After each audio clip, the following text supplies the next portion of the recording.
Hey guys, welcome back to Quick Notes with Chris. Today we're going to be talking about the book, The Richest Man in Babylon. It's a very interesting book. It's actually written by a guy called George S. Clason, written in the early 1930s, I believe. And it's actually a unique success story because it talks about it through parables, almost as if it's in the biblical sense. There's a few things that you can take away from it, even though it's been set in such an olden day time, but it's a lot of sort of stuff that you can still actually apply towards today. And what I really like about the book specifically is that it has a combination not only of general philosophy and general mindset changes, but also direct skills and things that you can implement in your life tomorrow to actually directly increase your finances as soon as your next paycheck, which is really interesting and really awesome, which not a lot of books sort of actually are able to give the readers, which is really good. So now the first thing that I talked about, which I thought was quite interesting, is called pay yourself, right? 1/10, in fact, pay yourself first, 1/10 at the very least. You can start at 5, work up to 20, but 10% is at least the average that you want to start paying yourself that. So how that works is before you pay any of your expenditures, before you pay any of the bills and stuff like that, you pay yourself 10%. Now, with that remaining money, you either invest it or at the very least save it, but it's not stuff that you spend on luxurious items. Now, what that basically talks about is to make sure that your net worth is constantly increasing regardless of whatever is happening. Now, I know 10% isn't a lot in terms to invest, and a lot more very much successful people in terms of the top 1% are investing far, far more of their income. However, it is a good place to start, especially if you haven't been into the investing game before. Now, the second thing it talks about is that men of action are favored by the goddess of luck. I know that's a little bit of a different type of way to say it, but it's basically talking about how luck in itself is essentially probability. Now, probability just means that there's a certain ratio, right? A certain rate of success, the amount of failure that's attributed to the thing. If you roll a dice, a 6-sided dice, you have a 1 in 6 chance of rolling any number between 1 and 6. So basically, if you roll the dice 6 times, chances are you're probably going to get the number that you're looking for. And that's the exact same way that he looks at luck, which I actually really like. And it talks about how a lot of people try to justify luck in order for people to explain away hard work or at the very least failure. But the truth is that the man of action who puts himself in the position to have as many opportunities as possible by default is going to succeed regardless of his skill set or resources, because he's rolled that dice the most amount of times. He's failed the most amount of times. And it talks about, even lottery winners, you know what I mean? Like, even a lottery winner has to put himself into the draw in order for the potential to win. So it really talks about putting yourself in a position where you can succeed, not once, but as many times as possible until you do. And keep going on from there and there and there and there, which is really, really awesome. It reminds me of the quote, once you work out the formula for success, or the rate at which you need to succeed, double your rate of failure and you will get there faster. Which basically means that, if it takes 2,000 shots to get good at basketball, take 4,000 and you'll get there faster. 2,000 misses, take 4,000 shots more misses and you'll get there faster. And it's really interesting. It's really a lot of way to take away sort of the emotion out of the failure and just focus on getting the task done, moving through the motions, and no matter what, once you get through the process, you will be successful. The third thing it talks about is it's not the money you make, but the money you keep. Not the money you make, but the money you keep. Now, it's your first time hearing it. I understand that's a little bit different, but it basically talks about how the money that you get paid isn't actually the money that you earn. Because the thing is, if your expenditures in order to make that money far exceeds or is very close to the amount they're paying you, you'd be hard pressed to basically claim that you're making a lot of money. For example, if you're getting paid $1 million a year, but in order to live the lifestyle, in order to make that $1 million, you need to spend $999,999, you're left with $1 left over. Now, you'd be hard pressed to consider yourself a millionaire. Exactly, and that's what it sort of talks about. So it's not about the money that you make, it's about the money that you keep. After everything is paid forward, after everything comes out of your bank account, from the earnings that you have coming in, what are you left over with? That is your true earnings, because that's basically the cost. For example, if you are getting paid $1 million, but the cost of paying $1 million is that you have to live, in the middle of the city, there's no choice, and the rent there is, 60 to 80 grand a year, obviously that's going to be deducted from your pay, because that's something non-negotiable. It's something that you have to have. Well, let's say you have to lease a company car. There's certain standards. That means that you have to be always traveling and stuff like that, but you have to pay for your own flight bill, and that takes away from your $1 million a year salary. You're not actually a $1 million earner, because the money that you walk away with is far less, or and so on and so on and so on. So it's all about making sure that just because there's large amounts of money that are in transactions, it's about the money that you're left with after these transactions, specifically after the expenditures that come with earning this money.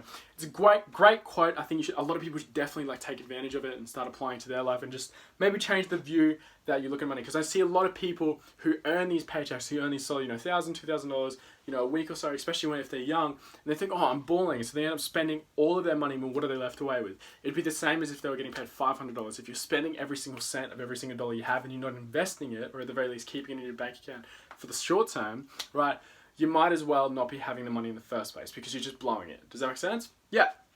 Alright, perfect. Now the next part is it talks about the power of passive income, which is really interesting because a lot of books sort of, they sort of rush over certain things that don't really go into it, but it talks about specifically making money that comes in while you sleep. You don't actively have to be working for it, and that's the key to sort of success. So the average millionaire actually has over 7 income streams. 7 income streams. Now, an income stream means that you're not actually have to be actively there. How can a millionaire or an individual person be at 7 places at once? Well, the truth is you can't, but your money definitely can.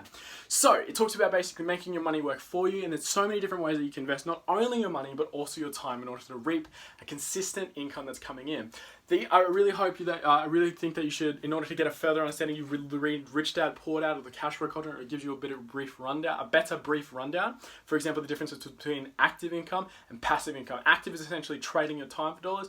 Passive is working one time smart, while they're investing your time, money, or both to reap a consistent income that's going to consistently come in. And that is the key to freedom. If you ever want to sort of get out of having to actively work, or financial security that's actually deemed by you, meaning that you can work on your hours and your terms and have your freedoms, passive income is definitely the way that you need to go about it. There's so many different ways that you can create it, but it's essentially a system which consistently pays you, whether it's stocks, bonds, real estate, businesses, money where you don't have to actively be working in order for it to come in, which is really, really interesting, and I definitely think you should 100% look into. The next thing is invest. Invest. Now, but what I love about this book the most is that it actually talks about not investing your money specifically into businesses or stocks and real estate, especially if you're first starting out, but most importantly, yourself.